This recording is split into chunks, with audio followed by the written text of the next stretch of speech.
Welcome to our voice. నేను journalist నవత.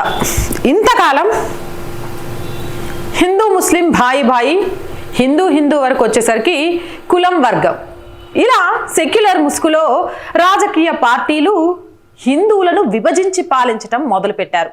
హిందూ ముస్లిం భాయి భాయిగా ఉండండి, హిందువుల ఓట్ల వరకు వచ్చేసరికి మీ కులం ఏంటి అనేది ఆలోచించండి అంటూ అంబేద్కర్ ముసుగులో కొందరు, మరొకరి ముసుగులో ఇంకొందరు హిందువులను వర్గాలుగా కులాలుగా విభజించడం మొదలుపెట్టారు. కానీ మహాకుంభమేళలో ఒక సాధువు మాట్లాడిన వ్యాఖ్యలు ఈరోజు దేశం మొత్తం ప్రకంపనలు సృష్టించాయి.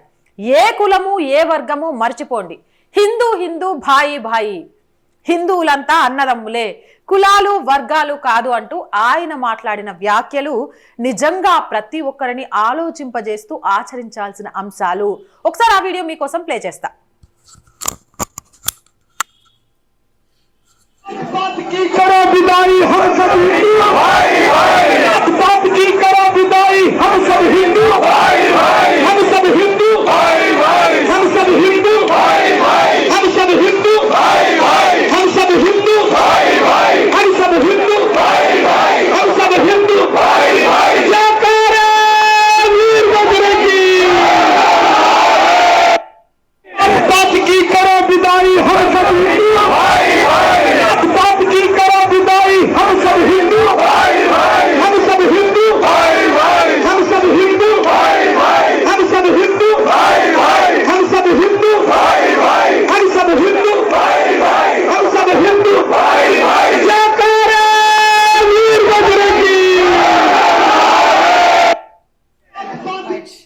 చూసారు కదా, వింటుంటే బూస్ బంప్స్ వస్తున్నాయి కదా, నాకైతే అలానే ఉంది.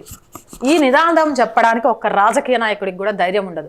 ఎక్కడ హంసబ్ హిందూ భాయి భాయి అనుకుంటే ఓటు బ్యాంక్ రాజకీయాలతో సీట్లను సాధించి అధికారంలోకి వచ్చి దేశాన్ని తమ గుప్పెట్లో పెట్టుకోవాలని భావించే వాళ్లకు సాధ్యం కాదు అని హిందువులను మాత్రం కులాలుగా వర్గాలుగా విభజించి హిందూ ముస్లిం భాయి భాయి అనే విషయాన్ని మన మెదల్లోకి చొచ్చించి ఏమంటారు, రఘుపతి రాఘవ రాజారాం పతీత పావన సీతారాం పద్యాన్ని కూడా మార్చేసి సెక్యులర్లుగా మైనారిటీల ప్రాపగండాతోటి, మైనారిటీల దయాదాక్షిణ్యాలతోటి, ఓటు బ్యాంక్ రాజకీయాలతోటి స్వతంత్ర భారతదేశాన్ని తమ గుప్పెట్లో పెట్టుకోవడానికి పనిచేసిన రాజకీయ నాయకులకు తుప్పు వదిలిపోయేలాగా హంసబ్ హిందూ భాయి భాయి అంటూ ఒక్కసారి హిందువులంతా కులాలను వర్గాలను వర్ణాలను మర్చిపోయి మేమంతా హిందువులం అనుకుంటే ఈ దేశాన్ని విడగొట్టాలనో విభజించాలనో కులచిచ్చు పెట్టాలి అని ఆలోచించే రాజకీయ నాయకులకే కాదు శత్రు దేశాలకు కూడా చెమటలు పడతాయి అనే విధంగా అక్కడ స్లోగన్ వినబడుతున్నంతసేపు నిజంగా రోమాలు నిక్కబొడుచుకుంటూ ఇది కదా ఈరోజు భారతదేశంలో హిందువులకు కావాల్సింది, నేర్పించాల్సింది, వినిపించాల్సింది, ఆచరించేలాగా చేయాల్సింది అనిపించింది. ఇక నుంచి ఎవరైనా మీ దగ్గరకు వచ్చి రాజకీయ నాయకుడు హిందూ ముస్లిం భాయి భాయి అంటే కాదురా భాయ్, ఆ తర్వాత చెప్తూ గాని మేమంతా హిందువులం, హంసబ్ హిందూ భాయి భాయి అనుకుంటాం.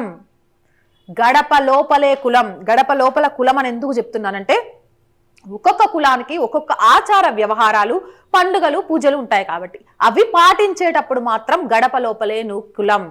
గడప దాటి అడుగు బయట పెడితే హమ్ సబ్ హిందూ భాయి భాయి, మాకు కులాలు లేవు, వర్ణాలు లేవు, వర్గాలు లేవు. వ్యాపారంలో కానీ ఏదైనా కొనాలన్నా కానీ, ఏదైనా తినాలన్నా కానీ, ఎవరికైనా సాయం చేయాలన్నా కానీ, ఎవరి ఎదుగుదలకు తోడ్పాటు అందించాలన్నా కానీ, ఎవరైనా పిల్లల చదువులకు కానీ ఆరోగ్యానికి సహాయం కానీ చేయాల్సి వచ్చినా హమ్ సబ్ హిందూ భాయి భాయి, ముందు హిందువులకు మాత్రమే. ఆ ఐక్యత రావాల్సిన అవసరం ఎంతైనా ఉంది. ఆ ఐక్యతను మనలో నింపే ఇలాంటి సాధువుల గొంతుకలు మనలో ధైర్యాన్ని నింపుతూ గట్టిగా హంసబ్ హిందూ భాయి భాయి అని చెప్పడానికి కారణంగా మారుతున్నాయి. మరి మీరేమంటారు? హిందువులు గనక ఒక్కసారి హిందూ ముస్లిం భాయి భాయి అని మర్చిపోయి హంసబ్ హిందూ భాయి భాయి అంట మొదలు పెడితే ఏం జరుగుతుంది అనుకుంటున్నారు? కామెంట్ సెక్షన్లో పెట్టేయండి. మోర్ వీడియోస్ కోసం ఛానల్ వెంటనే సబ్స్క్రైబ్ చేయండి. నచ్చిందా? లైక్ చేయండి, షేర్ చేయండి, సపోర్ట్ చేయండి. అండ్ చాలా మంది వీడియోస్ చూస్తున్నారండి. చిన్న request, please subscribe our channel చూస్తున్న ప్రతి ఒక్కరు సబ్స్క్రైబ్ చేశారా లేదా అని చెక్ చేసుకొని మరి సబ్స్క్రైబ్ చేయండి. వీడియో బాగుంది అనిపిస్తే నలుగురికి షేర్ చేయండి. కంటెంట్ బాగుంది అనుకుంటే ఒక లైక్ చేయండి. అలాగే ఆర్ వాయిస్ ఛానల్కి ఆర్థికంగా అందరి చేయుత చాలా చాలా చాలా అవసరం. ఆర్ వాయిస్ ఆర్థికంగా ఒక ఓన్ ఆఫీస్ను కూడా ఏర్పరచుకోలేకపోయింది. ఇప్పటికీ కొంత ఎక్విప్మెంట్ కానీ స్టాఫ్ను మేనేజ్ చేయడంలో కానీ వీటన్నిటిలో ఇంకా మేము కొన్ని కష్టాలు పడుతూనే ఉన్నాము. వాటి నుంచి అధిగమించాలి అని అంటే మాలాగా ముక్కుసూటిగా ముందుకు వెళ్ళే వాళ్ళకు చూస్తున్న అభిమానిస్తున్న ప్రేక్షకులు తప్ప ఎవరు సహాయానికి రారండి. కాబట్టి మీరే ఆర్థికంగా మాకు చేయుతగా నిలవాలి. మీరు చేసే చిన్న సహాయమైన మా ఛానల్ని నిలబెట్టాలి అనే మా కళకు సహకారం అందించిన వాళ్ళు అవుతారు. ఎవరైనా సరే సపోర్ట్గా నిలవాలి అనుకుంటే సబ్స్క్రిప్షన్ పక్కనే జాయిన్ అనే బటన్ ఉంది. 1 to 5 లెవెల్స్ ఉన్నాయి. ఏదో ఒక లెవెల్లో సపోర్ట్ చేయండి. లేదా స్క్రీన్ మీద గూగుల్ పే, ఫోన్పేతో పాటు అకౌంట్ డీటెయిల్స్ కూడా ఉన్నాయి.